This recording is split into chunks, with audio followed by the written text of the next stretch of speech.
문재인 대통령, 김부겸 국무총리, 권덕철 보건복지부 장관, 정은경 질병관리청장 이렇게 총 4명의 방역 책임자를 미필적 고의에 의한 살인과 살인 미수 혐의로 검찰에 고발했습니다. 저도 사실 이런 학생의 신분으로서 정부 관계자들을 상대로 이렇게 법적 투쟁을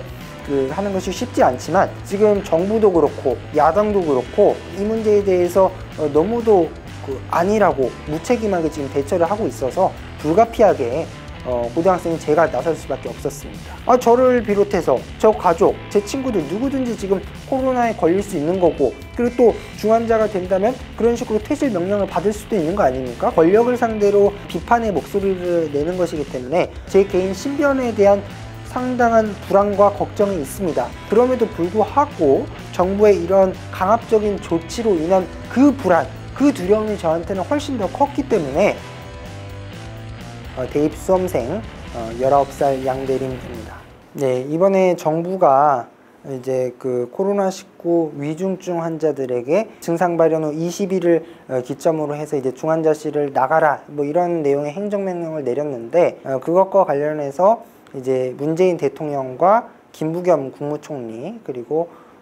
권덕철 보건복지부 장관, 정은경 질병관리청장 이렇게 총 4명의 이 방역 책임자를 미필적 고의에 의한 살인과 살인 미수 혐의로 검찰에 고발했습니다. 지금 정부가 처음에는 이제 코로나19 신규 확진자가 하루에 5,000명에서 10,000명까지 나와도 충분히 감당이 된다라고 자신을 하면서 이렇게 위드 코로나를 이제 시작을 했는데, 지금 거의 5,000명 이 정도 안팎의 확진자가 나오는 상황에서 일평균 한 50명에서 100명 정도 위중증 환자가 나왔는데, 이것 가지고 지금 위중증 환자들에게 중환자실을 비워라 이렇게 하는 게 그냥 일반 상식선에서 보더라도 상당히 부당하다라고 생각을 했고, 제가 대법원 판례라든지 이런 것들을 알아봤을 때 살해의 의도나 이런 것들이 없더라도 적어도 자기의 행위로 인해서 타인의 사망이라는 결과 발생을 예견하거나 아니면 그런 위험 발생을 인식할 수 있었다면은 소위 말하는 미필적 고의에 의한 살인으로 인정이 된다, 이런 판례를 제가 봐서 그럼 이 사안에도 이걸 충분히 적용을 해서 행정명령을 내린 문재인 대통령을 비롯한 방역 책임자들에게 미필적 고의에 의한 살인과 또 살인 미수 혐의를 적용할 수 있다고 판단을 해서 이번에 검찰에 고발을 하게 되었습니다. 정부가 200여 명 정도의 코로나19 위중증 환자들에게 행정명령을 내렸는데, 그 중에 20여 명의 환자들이 실제로 사망을 했고, 또 20여 명의 환자들은 이후에 상태가 악화된 것으로 지금 나타났습니다. 환자들이 사망하고 상태가 악화되었다면은 즉각 행정명령을 철회했어야 되는데, 그럼에도 불구하고 사망한 것을 보고도 지금 행정명령을 계속 유지하고 있는 것은 그런 환자들의 사망이라는 결과를 용인하는 내심의 의사가 있다고 저는 봤고, 미필적 고의에 의한 살인과 또 살인 미수 혐의가 인정될 수 있지 않을까, 이렇게 판단을 했습니다. 그러니까 정부가 이제 코로나19 백신에 있어서는 참 인과관계를 인정하지 않고 있는데, 이거 같은 경우는 인과관계가 퇴실 명령으로 이루어졌는지, 그거는 또 그렇게 기가 막히게 인과관계를 아니라고 이렇게 하는 거에 대해서 참 이거 너무 선택적이다라는 생각을 일단 하게 되고, 그리고 이제 중환자실을 퇴실을 해서 그 사람들이 사망했는지 아니면 퇴실을 안 했어도 사망을 했을 건지를 떠나서, 기본적으로 당장 중환자실 치료를 받아도 사망을 할 가능성이 큰 환자들에게 퇴실을 명령했다는 것 자체가 문제인 것이고, 이거는 당연히 사망의 결과를 용인한, 그런 어떻게 보면 그냥 단순한 소극적인 의사가 아니고 적극적인 의사가 있는 것이 아닌가 하는 그런 의구심까지 듭니다. 그러니까 지금 코로나 환자들이 갑자기 이렇게 퇴실을 명받아가지고 이제 다른 병원으로 가야 된다든가 하는 상황에서 병원이나 아니면 정부에서 이걸 알아봐 줘야 되는데, 사실 병원에서 할 수 있는 건 많지 않을 테고 정부에서 그런 거를 최소한 알아봐 줘야 될 텐데, 지금 정부에서도 그런 걸 무책임하게 그냥 무턱대고 나가라 하고, 그래서 지금 환자 보호자들이 지금 전원해야 될 병원을 알아보고 있는 실정이라고 합니다. 이것이 과연 정상적인 국가인지에 대한 의문이 있고, 그리고 또 어떤 코로나19 위중증 환자뿐만 아니라 뭐 뇌졸중 환자라든지 그런 병원들에 대해서도 그 코로나19 병상 확보를 위해서 병원을 비워라 하면서 뭐 환자들이 요양병원으로 이동을 하면서 적절한 치료를 받지 못하는 이런 상황을 제가 뉴스를 통해 많이 목격을 했는데, 이 상황이 참 이게 대한민국이 맞는지, 대한민국이 이렇게까지 의료가 후퇴되는지 하는 생각이 듭니다. 정부 여당을 견제할 책무를 가지고 있는 제1야당인 국민의힘에서 지금 최근 이번 행정명령과 관련해서 이렇게 비판의 논평을 냈는데, 국민의힘 논평을 보면은 미필적고에 의한 살인 행위일 수 있다 이런 식으로 논평을 냈습니다. 국민의힘에서. 그럼 논평만 하지 말고 저처럼 어떤 고발을 한다든지 이렇게 좀 적극적으로 조치를 해야 되는데 뭐 실효성이 없는 논평만 내고 이러니까 참 이 보는 국민으로서 답답했습니다. 제1야당에서도 이거에 대해서 어떤 좀 적극적으로 대처를 안 하는 것 같고, 일반 국민들도 법적으로 문제 제기하기 쉽지 않을 것 같아서 제가 이 사안을 본 지 3일 만인 지난 월요일 날 바로 검찰에다가 이제 고발을 하게 되었습니다. 그래서 저도 사실 이런 그 학생의 신분으로서 이렇게 정부 관계자들, 대통령을 비롯한 정부 관계자들을 상대로 이렇게 법적 투쟁을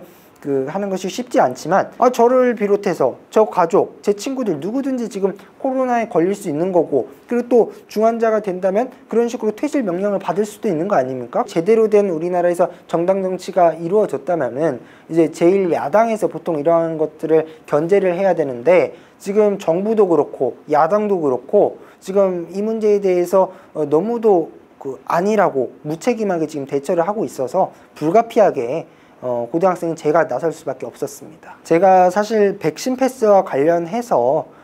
지난 12월 10일경에 이제 헌법재판소에 헌법소원 심판을 청구를 한 바 있습니다. 그 당시에는 이제 충분한 시간적인 여유가 있어서 그래도 청구인들이라든지 고발인들을 공개적으로 모집을 해서 1000명 정도 가량이 청구인과 고발인으로 참여하기도 했습니다. 그러니까 정부가 처음 방역 패스를 이렇게 도입하면서 밝힌 이 배경을 보면은 뭐 안전한 그 다중이용시설 이용이 도입 목적이었습니다. 그럼 코로나19 전파 위험이 없는 안전한 다중이용시설이 되려면 전파 위험이 뭐 있는 사람에 대해서는 좀 더 어떤 강화된 방역 지침을 적용하고, 코로나19 전파 위험이 낮은 사람한테는 상대적으로 조금 낮은 정도의 그 방역 지침을 적용할 수는 있다고 생각합니다. 그런데 지금 최근 이제 미국 질병예방통제센터 CDC를 비롯해서 세계 유수의 연구기관들이 내놓은 자료를 살펴보면, 일단 그 코로나19에 감염이 될 경우 접종자와 미접종자가 코로나19의 전파 가능성 측면에서 유의미한 차이가 없다는 연구 결과가 다수 지금 나오고 있습니다. 지금 그런 상황에서 결국 그런 취지에 비춰본다면 지금 접종자와 미접종자가 코로나19의 전파 위험성이 같은데 그걸 두 집단을 달리 취급하는 어떤 합리적인 이유가 있는지 상당한 의문이 있었고, 지금 사실 제 아무리 그 안전한 백신이라든지 약이 나온다 하더라도 그런 것들을 신체에 투입하는 것은 어찌 보면 그 자체로 신체에 대한 완전성을 훼손하는 것이기 때문에 신체의 자유를 일정 부분 제한을 하는 것입니다. 그렇기 때문에 피접종자에게 이 정도의 효과를 기대할 수 있고 부작용이 어느 정도의 빈도로 나타날 수 있다, 이런 것을 충분히 고지를 하고 본인이 백신을 접종할지 말지에 대해서 충분히 심사숙고를 하고 이런 과정이 필요한데, 지금 정부 지침에 의하면은 백신을 접종하지 않으면은 PCR 검사를 48시간 주기로 받아야 된다든가, 아니면은 어떤 식당이나 카페를 이용함에 있어 뭐 미접종자는 한 명밖에 이용을 하지 못한다든가, 이런 상당한 일상생활의 제약이 지금 초래가 되고 있기 때문에 이거는 뭐 법적으로나 사실상 그 불이익이 있고, 그러면 결국 이제 또 백신 접종을 강제화하는 상황이기 때문에 평등 원칙 뿐만 아니라 이제 뭐 신체의 자유 이런 것도 지금 침해할 소지가 있다고 판단을 했고, 또 지금 외국에서 지금 백신 의무화 정책에 대해서 위헌 결정이 나온 국가들이 있습니다. 우리나라에서도 국민청원에 지금 30만 명이 넘는 국민들이 지금 백신 패스를 반대할 정도로 그 반대 여론이 거세고, 또 헌법학자라든지 법조계에서도 그 위헌의 소지가 있다, 이런 의견이 나오고 있는 만큼 우리나라 헌법재판소에서도 이에 대한 판단이 한번 있어야 되지 않을까 생각을 해서 이렇게 헌법소원을 청구하게 되었습니다. 그러니까 저는 지금 이제 10대인데 코로나19 같은 경우에는 질병관리청에서 발표한 자료에 따르면 기저질환이 없는 10대가 코로나19에 감염돼서 사망한 사례는 단 한 건도 없었습니다. 반면에 코로나19 백신 접종을 맞은 후에 사망한 10대는 상당히 보고가 되었고, 그리고 또 사망까지는 가지 않더라도 뭐 뇌사 상태에 빠진다든지 식물인간 내지는 그 밖에 중환자실 치료를 요할 정도로 중증 이상 반응이 나타난 사례가 지금 그 뉴스를 통해 속속 기사화되고 있습니다. 이런 상황에서 청소년들이 굳이 백신을 맞아야 할 필요가 있는지에 대한 의문이 있었고, 저 역시 청소년의 입장에서 백신 접종을 통해서 얻는 득보다 실이 더 많다고 생각을 해서 백신을 현재까지 맞지 않았고, 또 앞으로도 맞지 않을 생각입니다. 정부를 상대로, 권력을 상대로 어떤 비판의 목소리를 내는 것이기 때문에 제 개인 신변에 대한 상당한 불안과 걱정이 있습니다. 사실 그럼에도 불구하고 이제 정부의 이런 강압적인 조치로 인한 그 불안, 그 두려움이 저한테는 훨씬 더 컸기 때문에 이제 제 개인 신변에 대한 불안에도 불구하고 제가 지금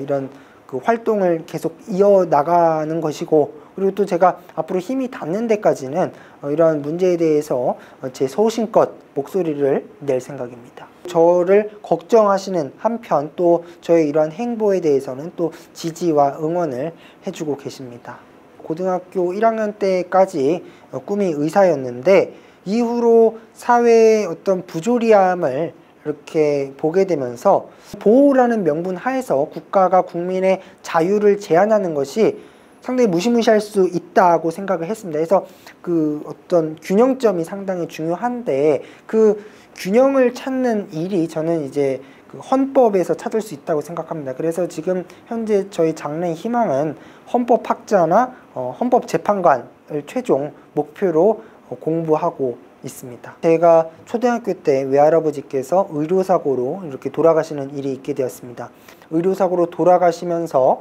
어떤 소송을 처음 경험을 하게 되었고, 그 과정에서 검찰 수사와 법원 재판을 받게 되면서 이 법에 대해서 관심을 갖게 되었습니다. 우리나라 어떤 사법 제도라든지, 그리고 또 나아가서 정치 현실에 또 많은 문제가 있음을 알게 되었고 공부를 하고 있습니다. 보통 그 고등학생들 같은 경우는 연예인이라든지 아니면 자신의 장래에 대해서 고민을 하고 또 그 공부 학업을 이어가기 때문에, 사실 저처럼 이렇게 사회에 대해서 이렇게 심도 있게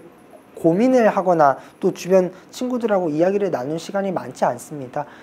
그렇지만 저는 이제 저와 그런 이야기가 통하는 인간관계가 형성이 돼가지고 이제 친구들하고는 이런 문제에 대해서 가끔